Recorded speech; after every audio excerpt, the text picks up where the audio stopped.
All right, you guys about ready? We'll wait one more. Turn this on or leave it like it is?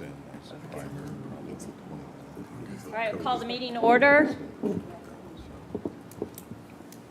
I have roll call? Dan Ross, Yes. Eric Miller, Here. Ken Shepard, Here. Chrissy isn't here, Harvey McCleskey, Here. Kevin McGinn, Here. Donna Simmons. Here. All right, has everyone had a chance to read the minutes? Can I have a motion to approve? Motion to approve as is.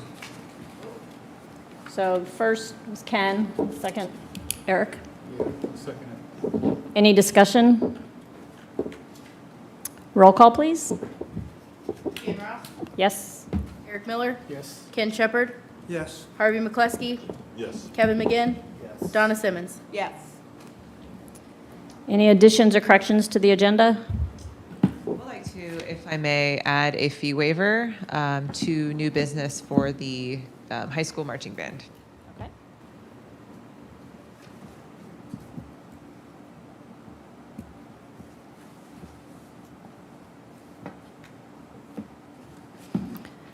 We do not have any visitors. Any correspondence and actions?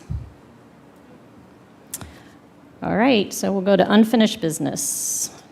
I thought it was worthwhile to bring up, months ago, the executive director of Grin showed up and had ultimately a request. The original request was for pool passes, but through dialogue with this board and then also with the Grin team, it was understood that that was no longer something that they wanted to move forward with.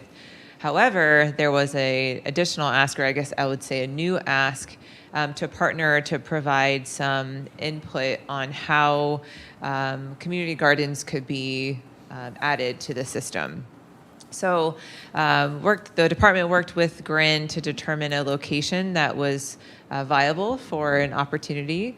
And hopefully you've noticed on Granville, right next to Grin's operation, it was formerly the Sunflower lot right off Granville. There are multiple raised beds that are there. Thankfully, that is within partnership with Grin.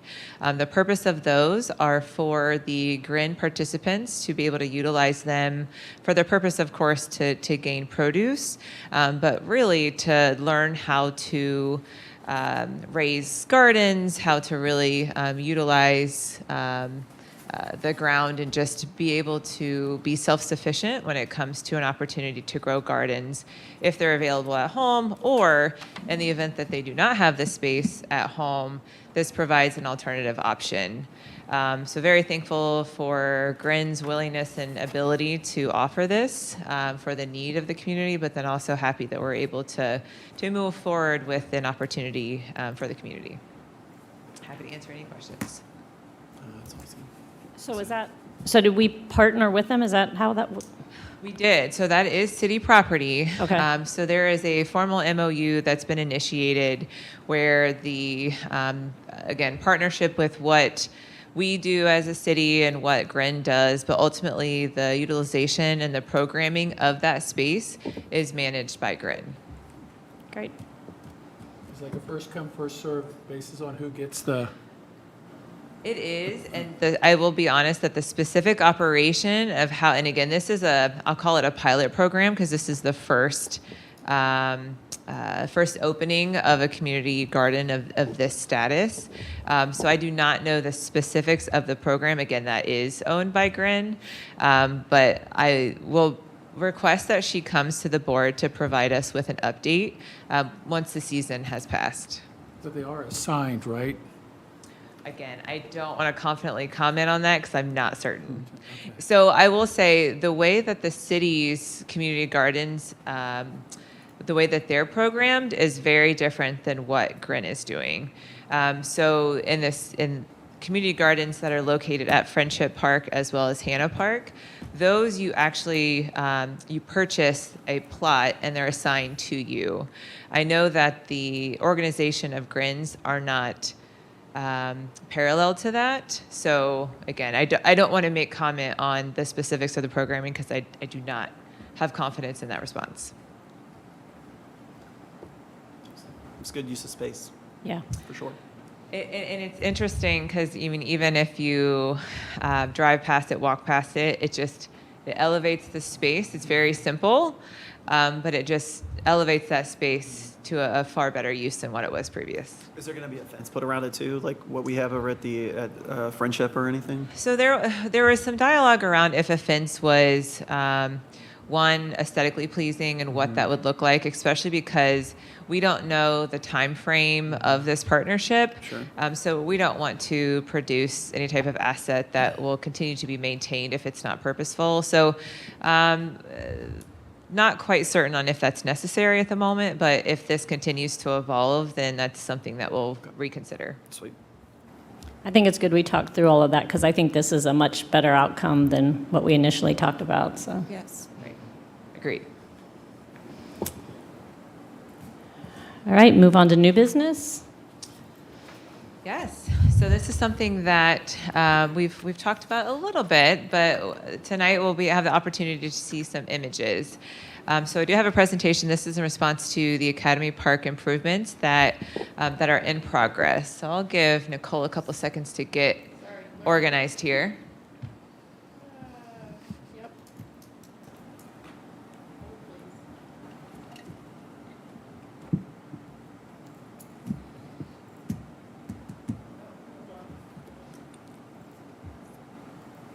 Here we go. You can go ahead and move on to the first slide. So again, the Academy Park renovations, these include the parking lot, the replacement of the basketball court, some improvements to the trail, the existing trail that's there on site, a construction of a trailhead that will partner as the shelter, as well as a new playground. So there's multiple different assets and components that are included into this project. What you see on the screen right now is the parking lot, and you'll hear me say this a couple times. These are conceptual images. This work is still in progress, and so this is not a final detailed design ready for construction. This is an image that's produced to help us progress into that phase. We are at about 50% of that design, and so there are still elements that need to be finalized and studied in order to come to a final design. So I think that's very worthwhile to comment on. Here you'll notice it's ultimately the middle of the screen, there's a box that's yellow. So that is additional parking. So it's really to the west, the orientation of this parking lot. It's to show you as you enter into Academy Park today. So north is actually to the east of your screen, if that makes sense. I should have put a north arrow on here for your awareness. But the way that you're seeing this orientation would be as if you were to enter Academy Park as you would today from the south where the word construction is. So we have the opportunity to expand some parking here. The purpose of that is if you attend Academy Park on the weekend, even this evening, you would understand the need for that parking. We have some folks that have to get creative with overflow parking there because of the amount of use and activity that's occurring there. That's even before the activation of the new asset with the mountain bike trail. So there's anticipation that there will be additional individuals who will attend this park for their use. Thankfully, because we do have a regional trail through this park, we will have some bike traffic, which is hopeful and beneficial and the intent. But that is not going to negate the need for additional vehicles. So with that yellow box, we get roughly 85 additional spaces to that lot, which will put us better in position with the size of the lot for the amount of activities that are available at that park. Go ahead, Ken. Do you think with these new improvements that there will be enough parking for all activities? Because parking at Academy Park has always been a problem. It has been a problem. I will say that the additional 85 spaces will for certain improve that. Will there be cases that there still be the need for additional parking? I will say yes. However, that will be limited to special functions like a special event or a large tournament. So for the operational daily, monthly use, this will meet the needs of the space. Thank you. Thank you. One thing I also want to point out, if you see above the yellow box, there's kind of like a square. And within that square, you'll see some dimensions. It's hard to see on your screen right now.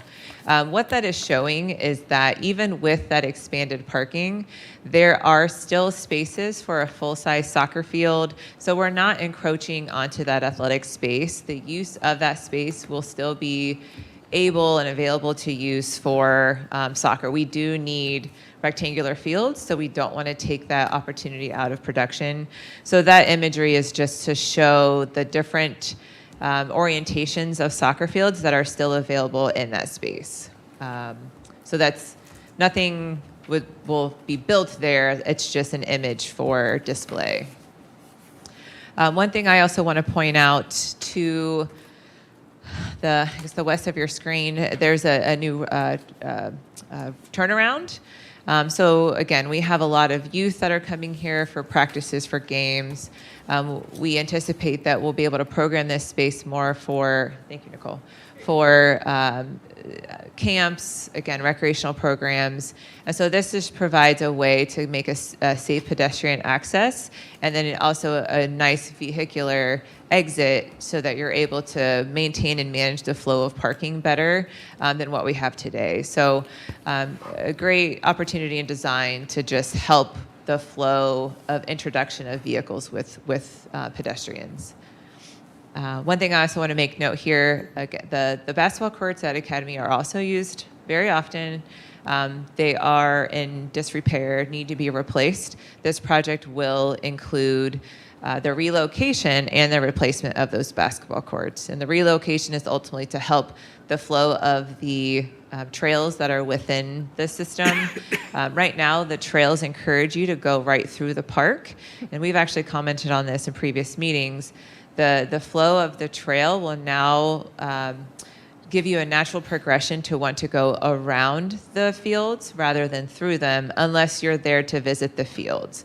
So the goal is there that we're forcing those pedestrians and bikers to gradually exit instead of transitioning through the baseball diamonds where there's multiple passersby as well as fans watching the baseball games. It makes a challenging competition between those fans as well as the individuals using the path. So it looks like a spider web, but those spider webs are purposeful. Happy to answer any questions on this slide here. What is the green area?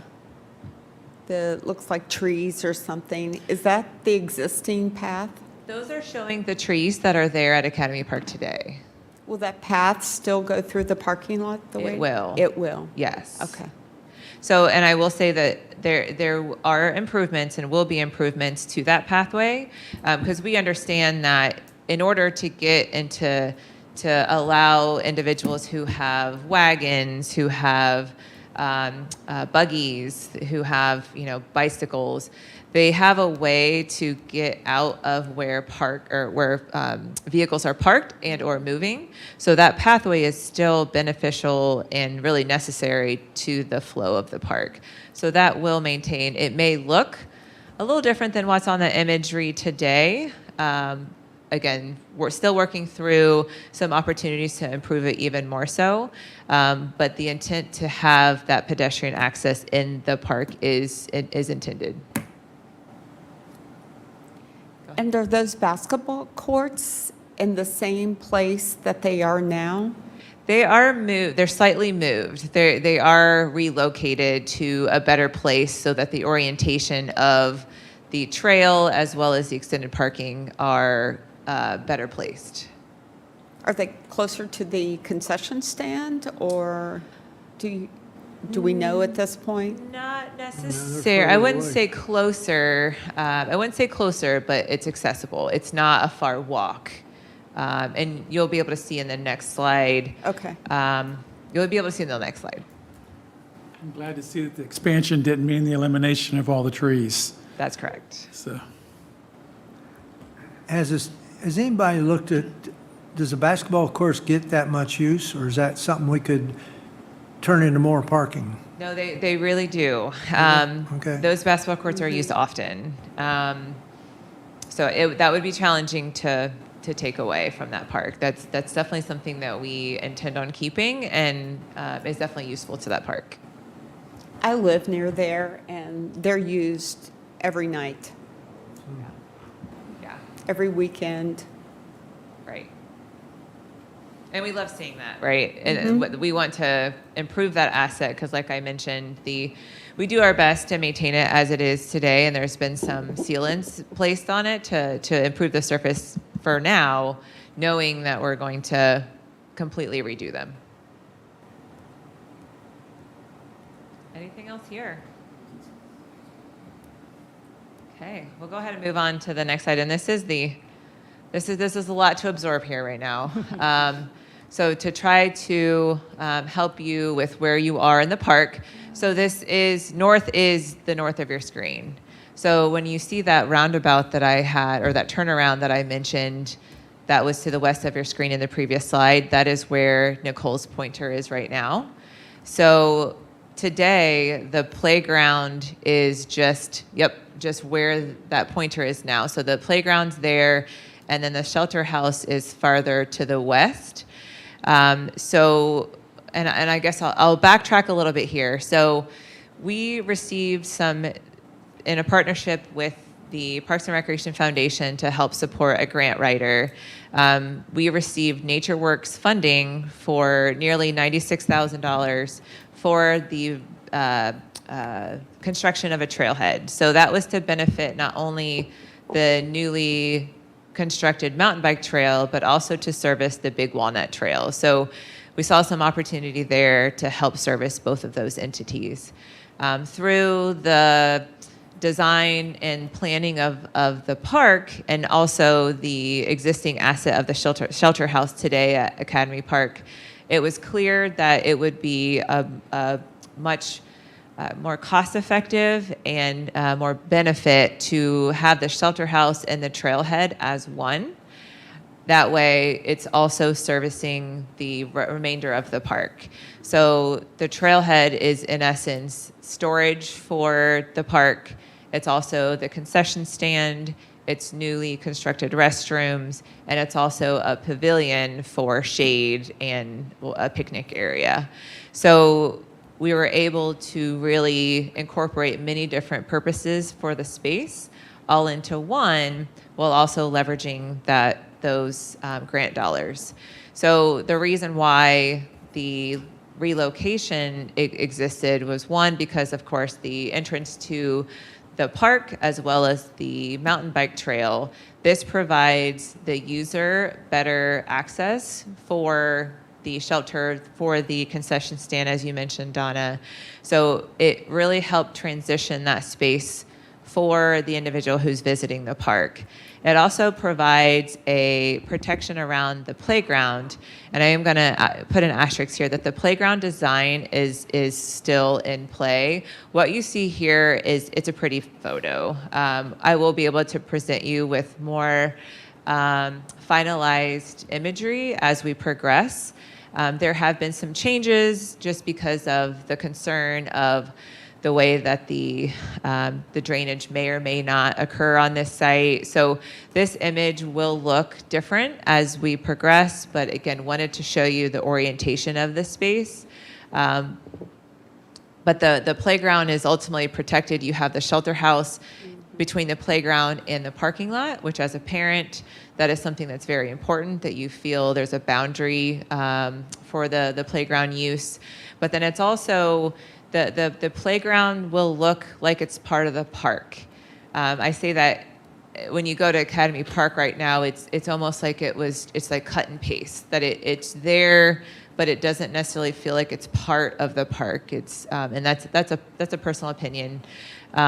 In this case, it all flows together and is purposeful design, and it's also creating elements of a natural play because of the aesthetics there. So there's a lot here. I'm happy to answer any questions that you have or comments. Yes. Once you start realignment of everything, what time frame are we talking in, months or years? So, Start to completion. and that's important. One thing that we understand is that the disruption of this park, disruption of any park, is going to be challenging for its use. So there is going to be a disruption in order to improve it. But we, of course, want to make sure that this is timed out appropriately for the best case scenario for the Junior League Baseball, as well as just the summer season. So we do not have the construction schedule outlined. So I hesitate to give that timeline, but we understand that the coordination with the individuals who utilize that park as a home base is something that we will have already initiated, but will also continue as we progress through this project.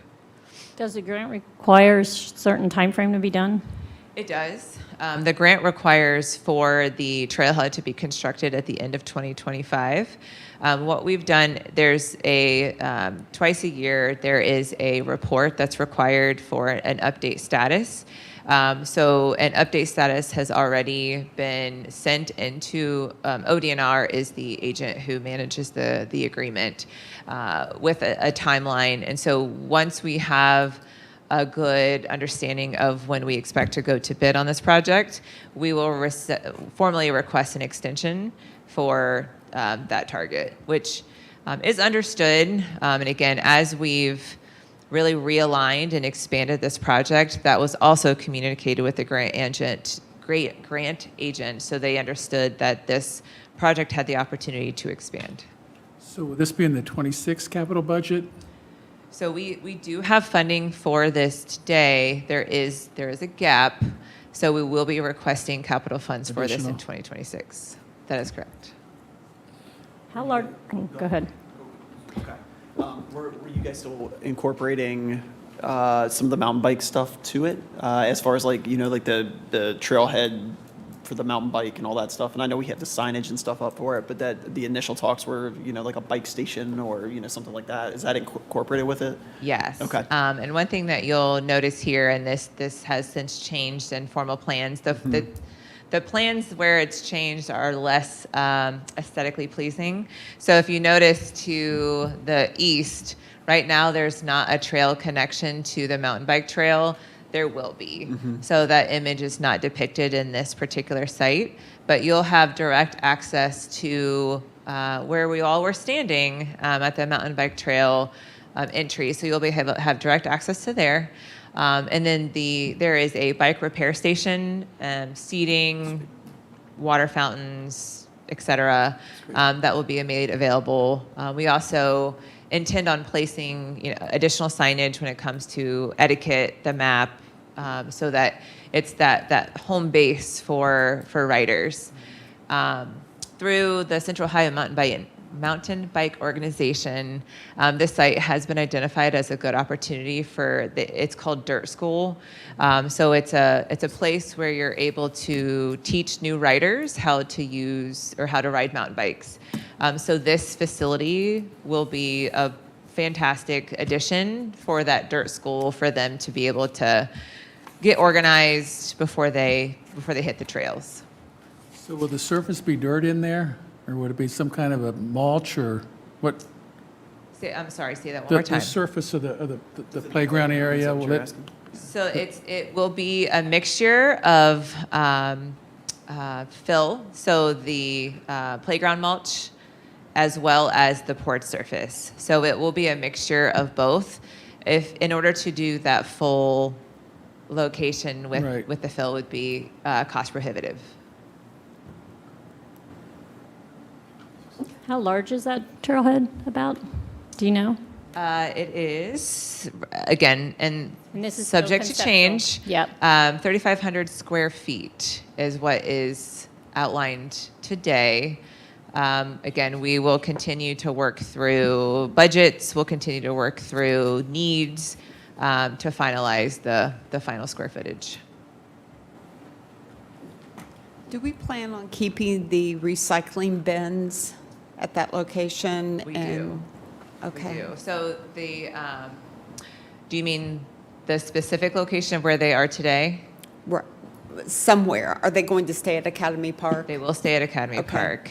They will be the recycling bins are already to the north of the lot. Right. All of the trash receptacles will also be repositioned to the north of the lot. Do we have thoughts on how we would enclose those, or, because right now they're just kind of dropped in, and I know it's the best that can be done right now. Right. We have discussed blinds for the trash Okay. receptacles.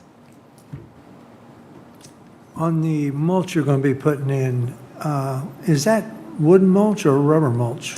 It's an engineered wood fiber, so it is specific for fall ratings. So we have certified playground safety inspectors who evaluate our playgrounds. And so the appropriate type of mulch is required for our playgrounds in order to be compliant with fall ratings. So it is specific to playgrounds, but yes. The reason I ask is I've read some negative things on the internet about rubber mulch, and it's not recommended for use. This isn't necessarily rubber mulch. It's engineered wood fiber. So it's, I know there was a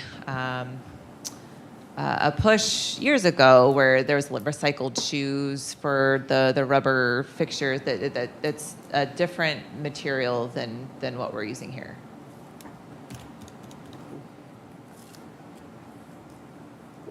It's exciting. And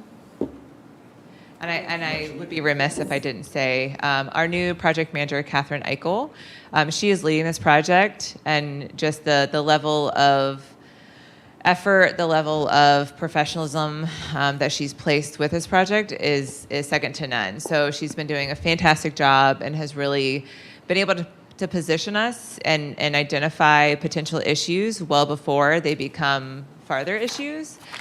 So definitely want to call her out for the work that she's done with this project. This is exciting. Yeah. It is. And I thought it was really exciting how many people were at the ribbon cutting at the Yes. mountain bike trail too. And this might be out of place, but I just wanted to commented that even other staff members recognized all of you there. So I want to thank you for that support. It meant a lot. So thank you. You guys work hard. All right, so next is fee waivers. Okay, so we have two fee waivers this evening, both of which are, I believe we've had before. One is just an adaptation, essentially. So the first one comes from Kevin Dingle. He's the orchestra leader for the schools for both middle school and high school level. They are looking to do an afternoon, evening cookout potluck at Gahanna Park. This is actually not until May of next year, but because it's within the year, they can book it now. It is for a Saturday. It would be the 4 to 8 time slot, and then the fee there is $200. The standard fee for the rental is $200, so they are requesting a full fee waiver. Typically, he's done the request for the high schoolers for their campfire in the fall at Friendship Park. They have chosen, the high schoolers chose a Tuesday for that, so you don't need to see that one this year. But they did want to request for the middle school group here on May 16th from 4 to 8. So I have a question about it going out to 2026. Do we get rentals that far in advance that we know that it's not gonna, Yes. we're not gonna get a bunch of requests after the fact? Yeah, so reservations open 1 year from the date that you wish to have them. So May 16th of next year opened May 16th of this year. So people that were booking for graduation parties have already had the ability to go in and book them at this point. So Any other questions on this one? So do we have a motion to approve the fee waiver? Ken? sorry, Kevin. Kevin seconded. Okay. Roll call, please. Jan Ross, Yes. Eric Miller, Ken Shepard, Yes. Harvey McCluskey, Kevin McGinn, Yes. Donna Simmons. Yes. And then are you doing the second one as well? Yep. The second one is a request that we've again seen several times, at least the last 3 years that I've been here. The high school marching band would like to have a campfire at Friendship Park, and they use the shelter. It's again a Saturday, but it's October 25th of this year from 4 to 8. And that rental fee that we would be waiving would be $140. Do I have a motion to approve the fee waiver? I'll make a motion to approve the fee request. Somebody else, Harvey, you want a second? I'll second. Roll call, please. Jan Ross, Yes. Eric Miller, Yes. Ken Shepard, Yes. Harvey McCleskey, Yes. Kevin McGinn, Yes. Donna Simmons. Yes. All right. Where are we at? Staffing updates? Yep, staffing updates, please. There's a few here, and some great opportunities. So as part of the 2025 budget, there was a request to add a parks manager position, which Zach Guthrie, which was previously the Parks and Facilities Superintendent, was promoted into that position. So that left a vacancy because we did want to keep the Parks and Facilities Superintendent as part of the org chart. Thank you.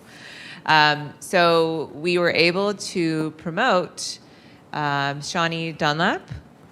He was formerly a maintenance worker too.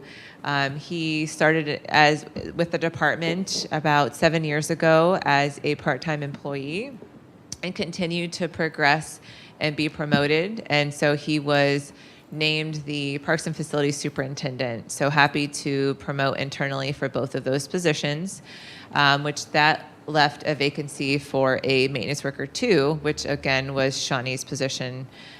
We were able to promote a maintenance worker one, Eric Langdon, into the maintenance worker two position.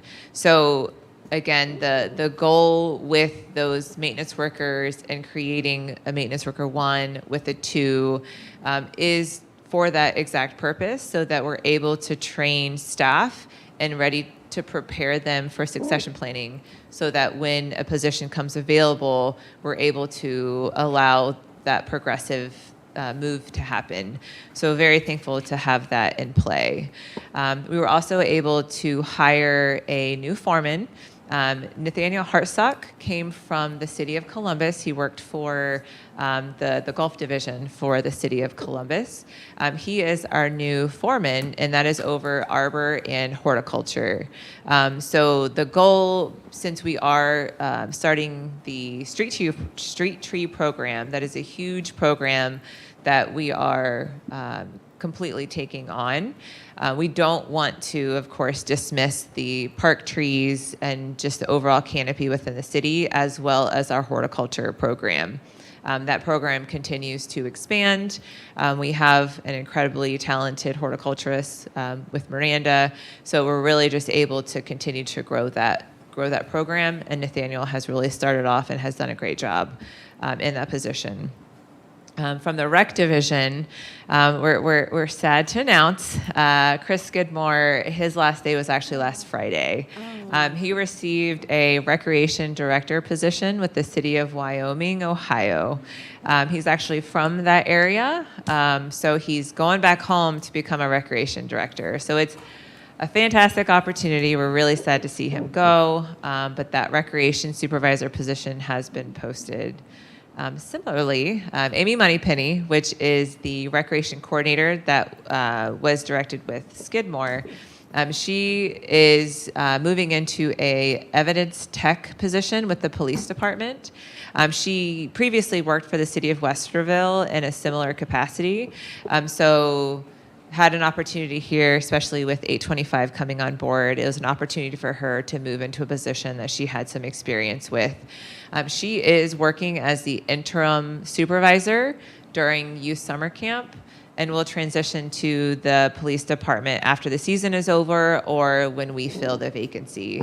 So some great opportunities for these folks, but again, some individuals who have done a phenomenal job in the department. So really sad to see him go. But that position is also posted. So if you know anybody interested, please share that information. I know those two did a lot to the department in the time they were there, so hopefully we can get someone good in there to, Right. big shoes to fill. There are some big shoes to fill. I agree.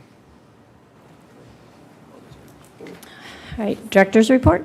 You will yet again see the report that Nicole so eloquently produces for us. You did another fantastic job here. I'll call out a few things, and again, happy to answer any questions outside of anything that I don't specifically cover.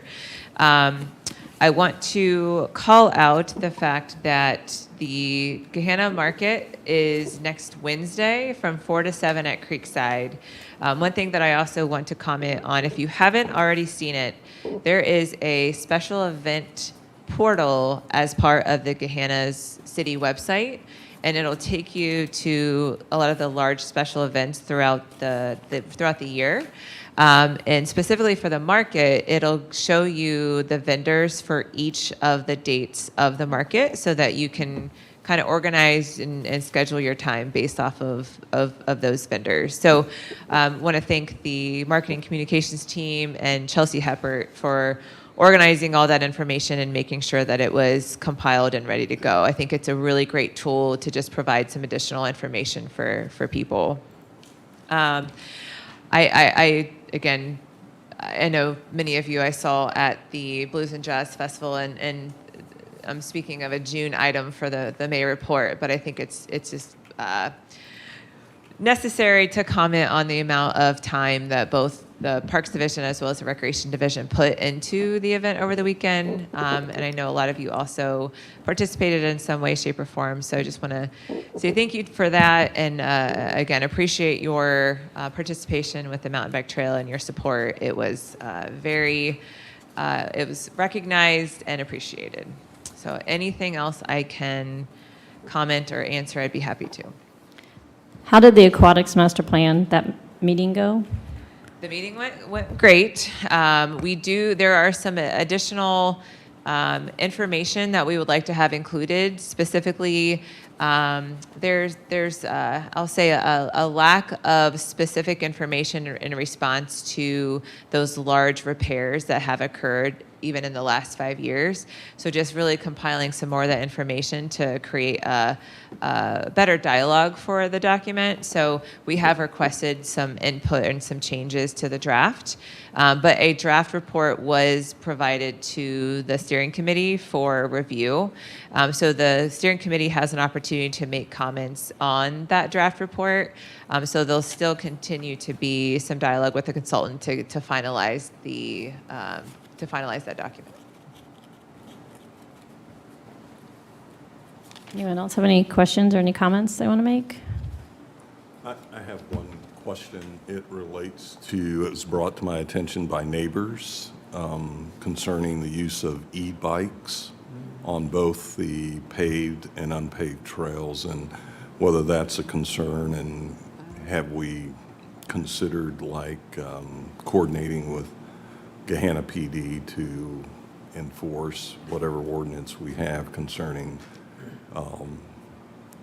motorized vehicles on the trails.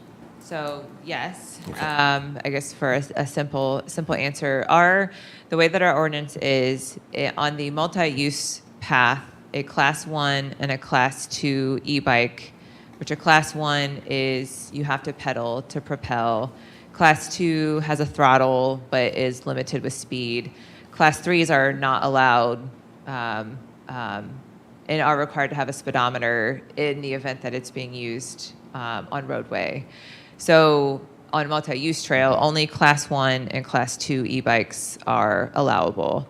On the mountain bike trail, it's disallowed. However, through communication, a Class 1 has been identified as a reasonable accommodation for the mountain bike trail.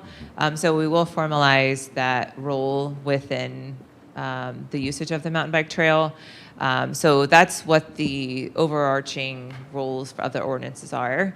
Anytime that there is, if we notice a pattern of use, or if we notice that there is a misrepresentation of what the intention of those rules are, then yes, PD is our who we communicate with.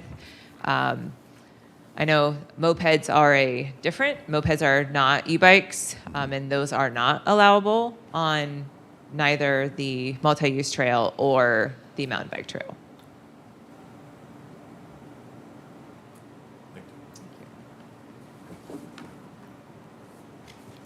Anybody else have any questions?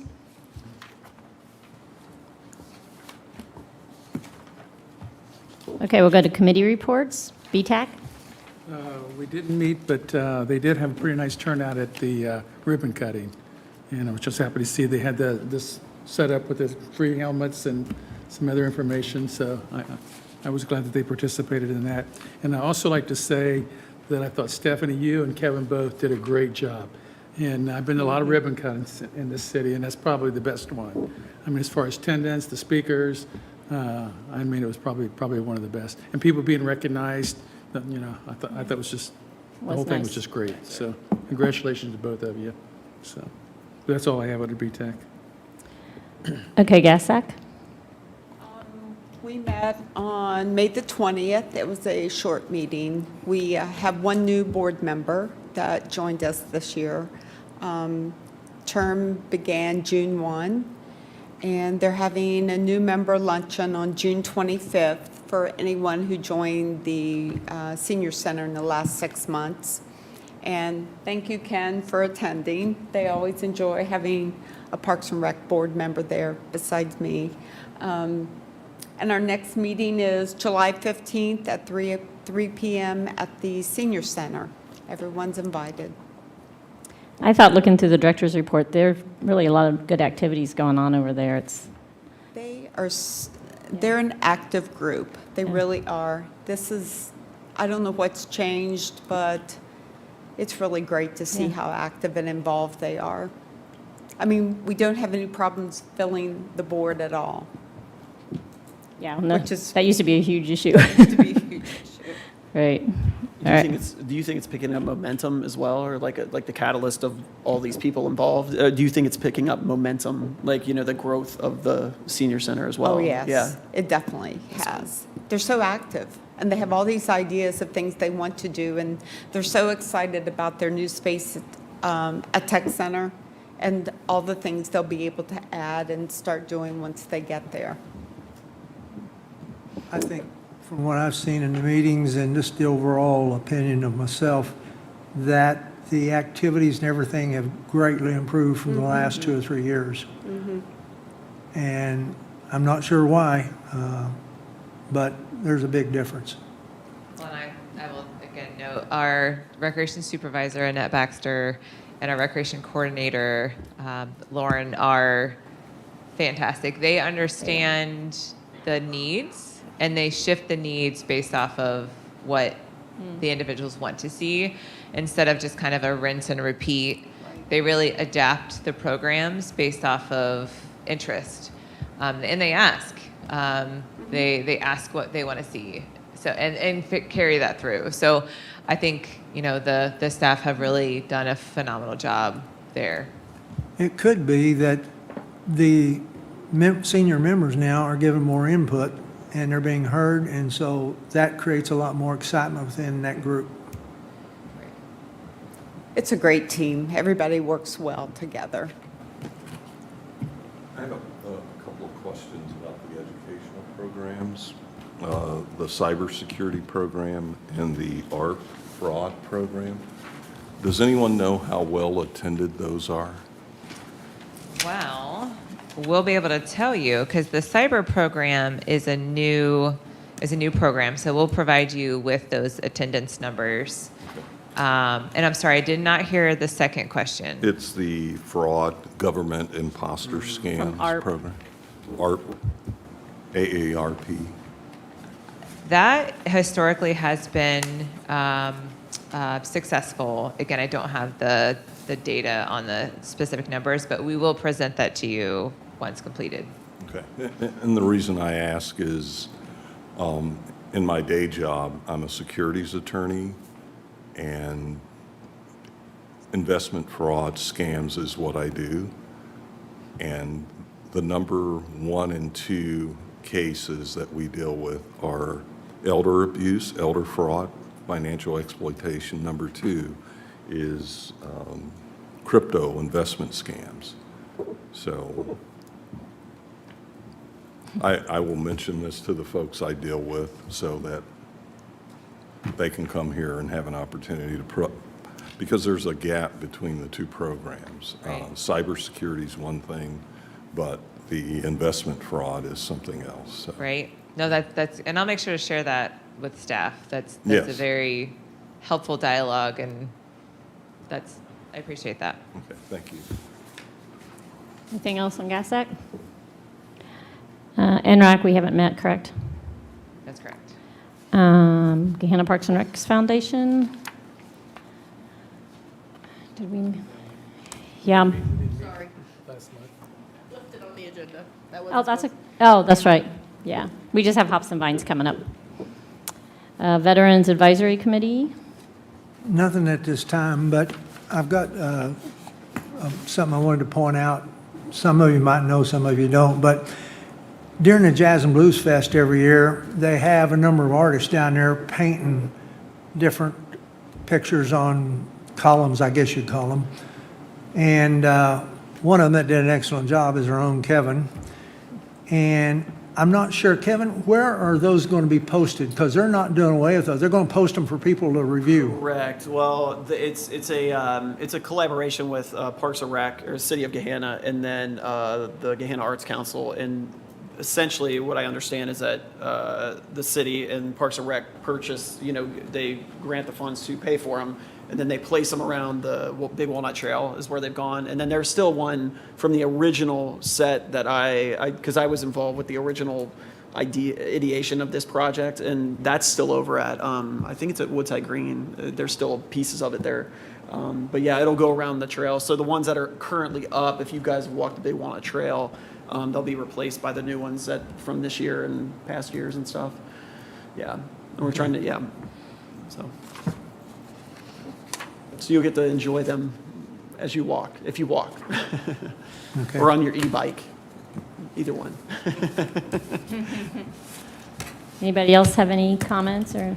I just want to mention to Stephanie, I was at 5 of our parks today, and, they were beautiful. They really were. They were so well maintained. Grass cut, everything trimmed. And when I drove in Hannah, oh my gosh, with the fountains and everything, all the playground equipment everywhere, it just looks so nice. They do, and I'm trying to get around to the others tomorrow. But they do look great, and that just is a testament to your team. They're doing a great job. And I'll make sure to share that with them. And your leadership as well. Yeah, So. Well, Yes, and you do. again, to comment, Zach Guthrie, just the expectation, just today, we had a Parks Division staff meeting, and the expectation of standard is something that's frequently commented, and frequently there's an understanding that we don't just do what we do.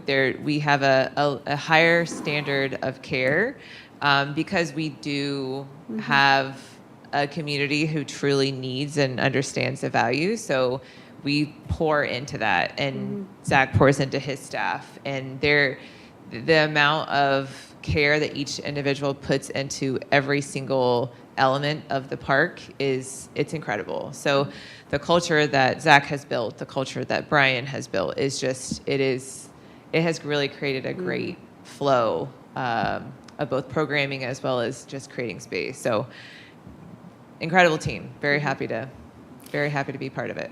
And there were people using every single park I was at. And I went to Pizzuro, and some people were asking me where our other parks were. So I had the map, and I just pulled it out and showed them. They were from Whitehall. and they came to our parks. They wanted to try Hannah Yeah.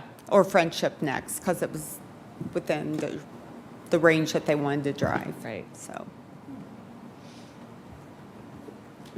Anybody else have anything to share?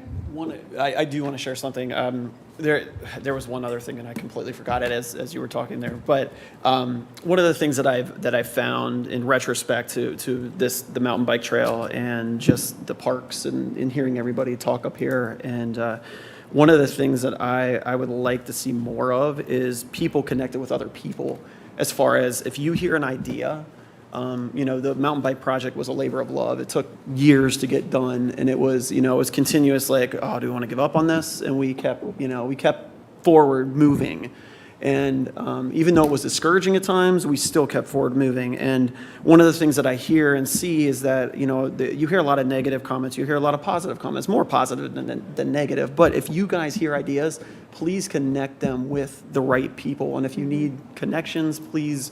And not that I can connect everybody, but that's I'm very good at that. And as far as just connecting them with the city, with whomever, so that we can get these ideas in front of ears and eyes, and because you never know. I mean, everything can elevate the city, and I feel like we're at a point where it's important to and a lot of the ideas in the city and from just everyday people go unseen or unheard because they're just like, oh, I would love this idea. But if you hear that, put them in contact with somebody or get them in contact with the right people. I felt that necessary after talking with a lot of people this weekend and over the past couple months, and especially. But yeah, I just wanted to say that too. So, yeah, and we appreciate you guys too. Seriously, yeah. You guys That's how a lot of our parks started, because the dog park was the same way. Yeah. It's just a couple of people, they wanted a place to take their dog, and so they got a few more people, and then all of a sudden, we had 100 people at a meeting, Yeah. asking for a dog park, and the same with the skateboard park.